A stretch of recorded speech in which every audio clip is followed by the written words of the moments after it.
The wind over Winterfell was cold, but something inside Theon Greyjoy burned warmer than ever. A promise, a decision. When Robb Stark asked him to go to Pike as an envoy to seek his father's ships, Theon refused. "I may be born a but my heart belongs to the Starks," he said, looking Robb straight in the eyes. Robb stared back at his old friend for a long moment. "Then you are my brother, always." When war broke out and Robb declared himself king in the north, Theon stood beside him, swearing his sword to the Stark cause. "Your enemies are my enemies," he had said with unwavering conviction. For once in his life, things felt right. Theon wasn't just a ward or a hostage anymore. He was part of something greater, something noble. He fought beside Robb in every battle. At the Whispering Wood, when Jaime Lannister was captured, it was Theon's arrow that pierced the leg of Jaime's horse, sending the Kingslayer crashing to the ground. The northern men roared with pride, and Theon stood there, grinning, his bow still warm in his hands. He wasn't just fighting, he was earning his place. But not everyone was convinced. Lady Catelyn watched Theon with cold eyes. She remembered too well what his family had done to hers. "He's still Balon Greyjoy's son," she warned Robb quietly. "You may trust him, but I won't forget the past." Robb didn't argue, but the seed of doubt had been planted. Theon, of course, knew this. He heard the whispers, saw the looks, even when he saved a group of Stark soldiers from a Lannister ambush by setting their camp alight with a flaming arrow from the trees. The thanks were quiet and guarded. It stung, but he bore it, because Robb believed in him. And that was enough, until the Raven came. The black bird arrived on a rainy morning, soaked and shaking. It carried news from Pike. Balon Greyjoy had crowned himself king of the Iron Islands. He had launched an assault on the western coast of the north. Deepwood Motte had fallen. The Ironborn were moving fast, and they weren't just raiding, they were conquering. Robb's war room turned silent. Everyone turned to Theon. He stood frozen, unreadable. His father's war was heralded, so was his choice. But the decision had already been made long ago. "If you give me men," Theon said finally, "I'll take them north. I know my father's tactics. I know his pride. He won't expect me to be leading a Stark force. Let me prove my loyalty once and for all." Some opposed it. Roose Bolton raised an eyebrow and said, "We're sending a wolf pup into the Krakens." More, but Robb nodded. "You'll have 50 men. Take back Deepwood Motte." That night, Theon stood on the battlements of Winterfell, looking out over the snow-covered lands. His heart was heavy. He thought of Balon, of Yara, of the salt-stained hall of Pike, where he had once dreamt of glory. But those dreams were gone now, burned away by years of being a Stark in everything but name. He tightened his sword belt, exhaled deeply, and whispered to himself, "I am Theon of Winter, and I will not betray them." What he didn't know was that the Ironborn wouldn't play by the same rules, and loyalty, no matter how fierce, doesn't always protect you from betrayal. Theon's journey to Deepwood Motte was swift and silent. The 50 men Robb gave him were seasoned northern soldiers, gritty, loyal, and skeptical. They didn't say much, especially not to Theon, but their silence wasn't from disrespect, was from caution. They knew he was Balon Greyjoy's son. The North didn't forget Isserley. Theon led them through the dense woods, avoiding open paths. He knew his father's ways, how the Ironborn struck fast and disappeared. But he also knew something they didn't. Balon would leave Deepwood lightly defended. His father believed speed was strength. It would be his mistake. They struck just before dawn. Theon had them creep through the forest and come from the back, where the cliffs offered a dangerous but unexpected approach. The Ironborn guarding the walls never saw them coming. The battle was brief but brutal. Theon fought like a man possessed. He didn't care if they were his, Kindies were raiders, invaders. He cut them down without hesitation. He didn't hesitate when one of them cried out his name. Didn't stop when a grizzled reaver tried to call him prince. He wasn't their prince anymore. He was Stark. When the gate fell and Deepwood Motte was reclaimed, Theon stood bloodied in the courtyard, panting, surrounded by dead Ironborn and victorious northern men. They looked at him differently now. They nodded. Some even clapped him on the back. But not all had been killed. One prisoner remained, Boron Blacktide, a captain loyal to Balon, captured during the fight. He was chained and brought to Theon, face bloodied but smirking. "So, the little kraken bites the hand that raised him," Boron hissed.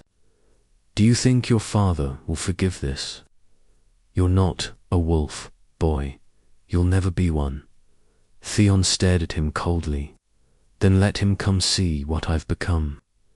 Boron spat at his feet. Later that night, Theon stood alone in the keep's highest tower, looking at the Iron Islands' direction. Something in him ached. He hated his father.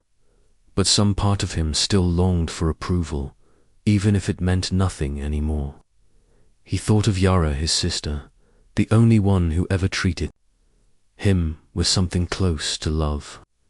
She would come next. He was sure of it, and he was right. 2 nights later, ravens brought grim news. Torhan Square had fallen. Another Ironborn group had taken it.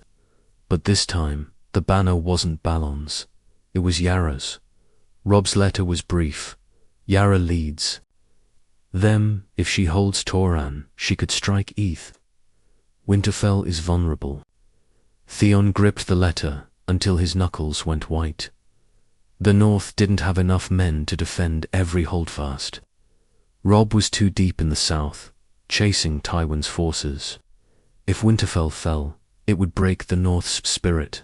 They needed someone who knew how Yara thought, how the Ironborn fought.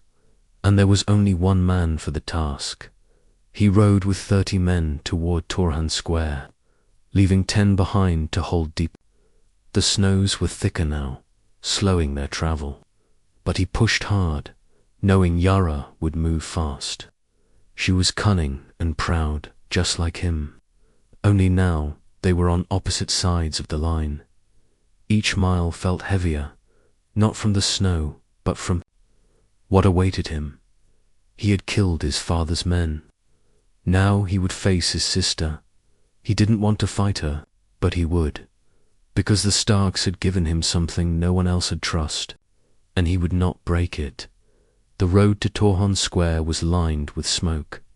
Villages nearby had been burned, livestock stolen, families scattered. Theon passed the ruins in silence, his jaw clenched tight. Every blackened home, every dead body, made the fire in his chest burn hotter. These weren't just villagers, they were Northmen, his people now, and the ones responsible were blood of his blood. They reached the outskirts of Torhan Square at dawn. By Ara had fortified it well. Ironborn banners flew high, and the guards on the battlements were alert.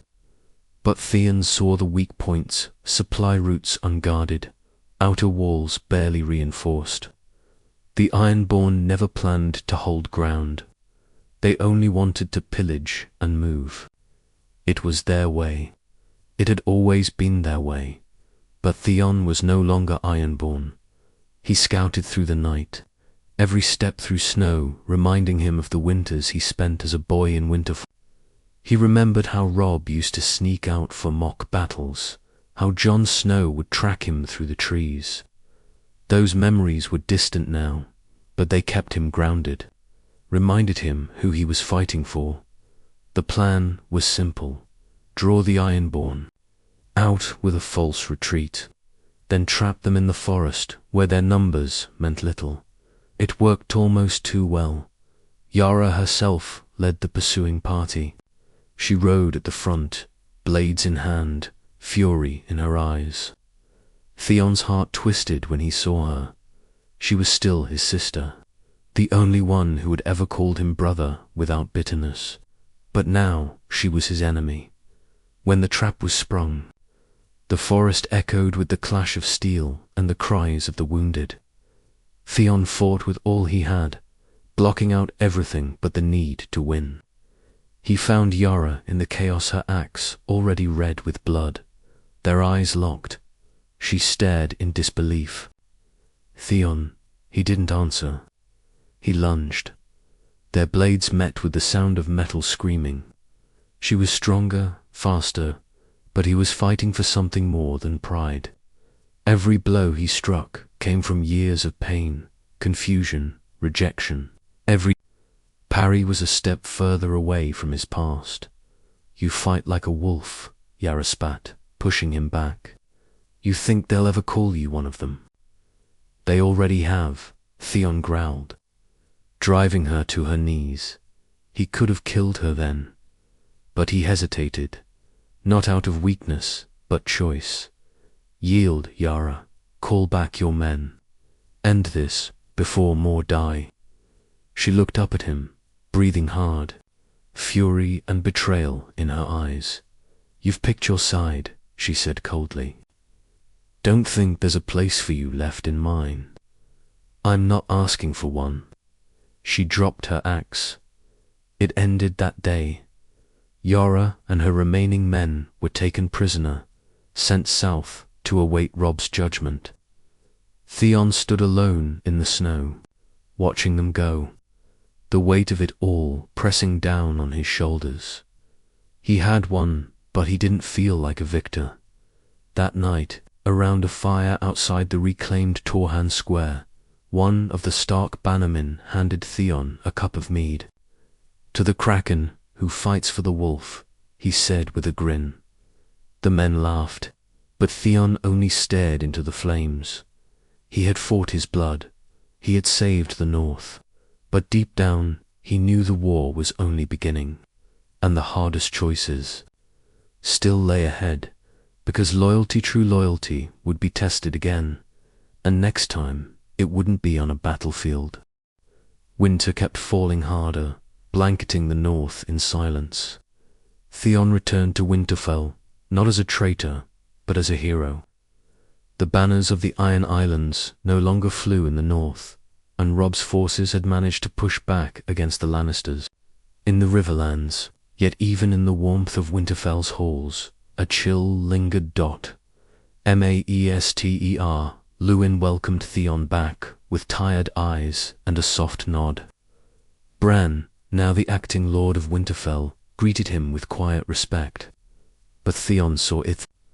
Way the servant still glanced at him with uncertainty. How the older guard stood just a little straighter when he passed. The war might have proven his loyalty, but old fears die slowly. Robb sent word from the south. He was marching toward Harrenhal, and he needed Winterfell secured. Theon was to remain there, guarding the Stark children until the king in the north returned. It was an honorable task, one only given to someone truly trusted. But honor couldn't fix what was broken.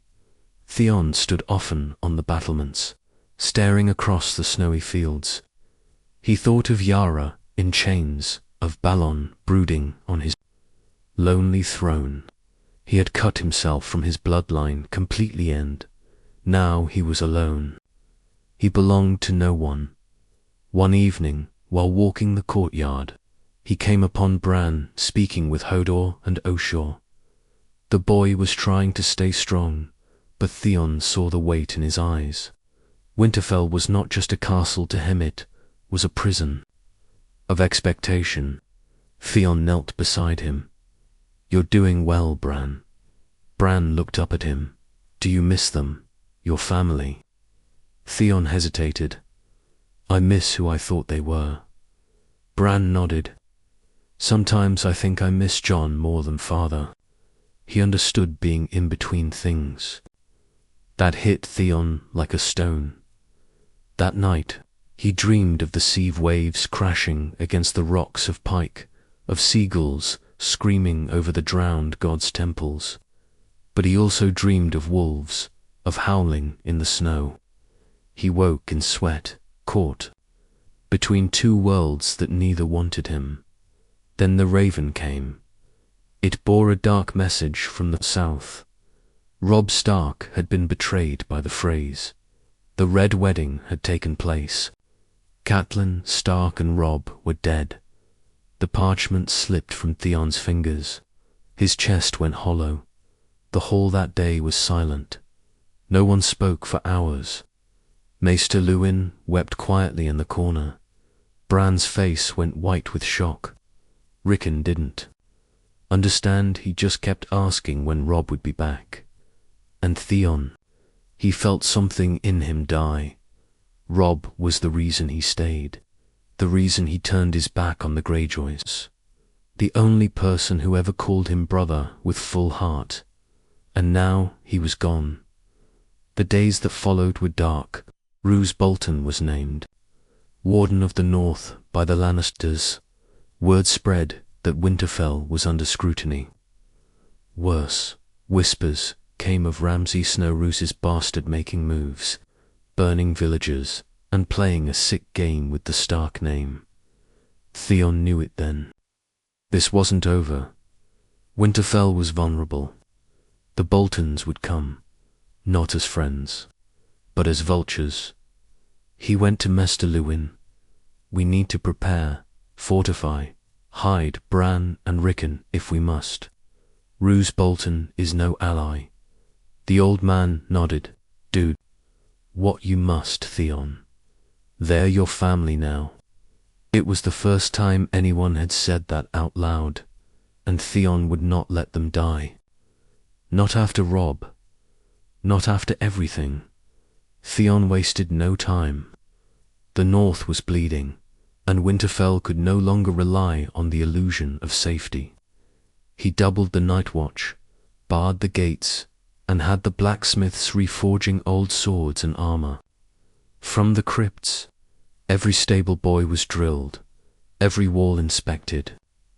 Winterfell might have been a castle of snow and memory, but Theon was determined to make it into a fortress once again. Bran noticed the change in him. He watched as Theon trained with the guards, how he took no rest, how his jaw clenched tighter with every passing raven. Even the household had begun calling him Lord Theon in hushed voices, though he never claimed the title. He wasn't a lord. He was a guardian, a wounded one. Then came the scout, shivering and pale. Ramsay Snow, he's coming, with a host, 50 men, maybe more. They've torched Hornwood and flayed the Lord. Theon's stomach turned, flayed. Of course, it was the Bolton way. Roose had the face of a cold, calculating snake. But his bastard Ramsay was something worse. A beast in human skin. And now he was coming for Winterfell. They'll say it's to keep the peace, Theon told Maester Luwin, but Ramsay brings chaos with him. He doesn't want to rule the North, he wants to gut it. Luwin looked grave. Then you must decide. Hide Bran and Rickon, or send them away. Theon shook his head. They stay, and so do I. The walls were braced.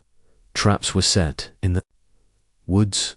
Fires were lit along the towers to make Winterfell look more guarded than it was.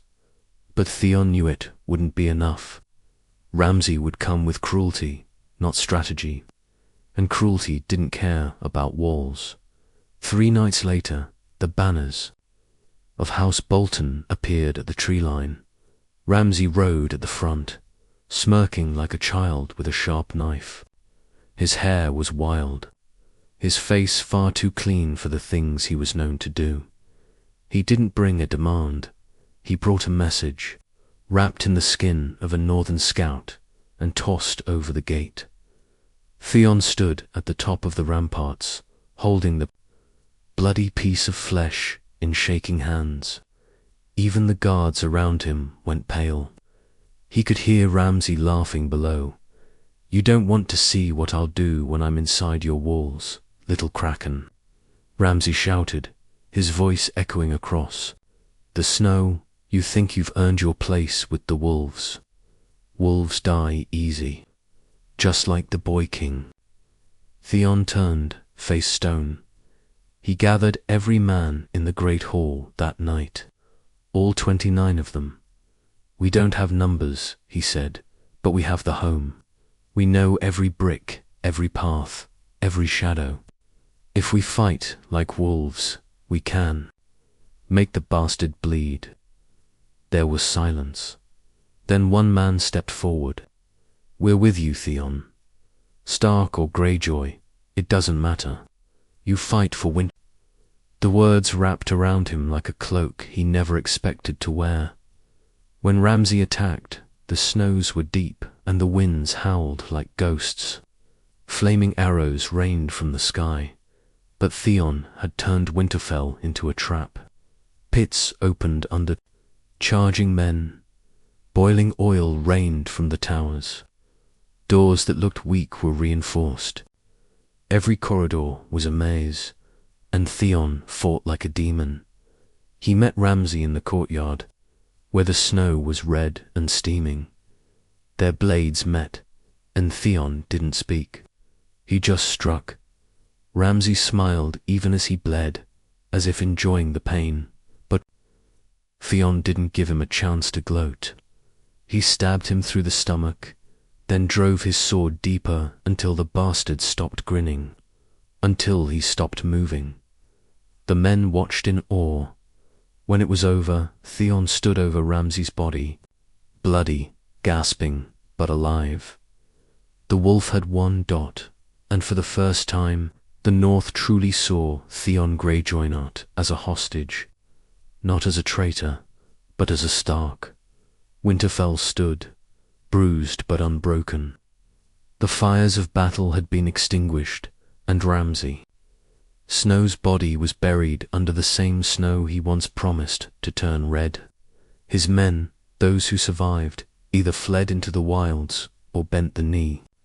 The bastard of Bolton had been defeated by the very man they once mocked, the kraken who chose the wolf. Theon walked the halls like a ghost for days after.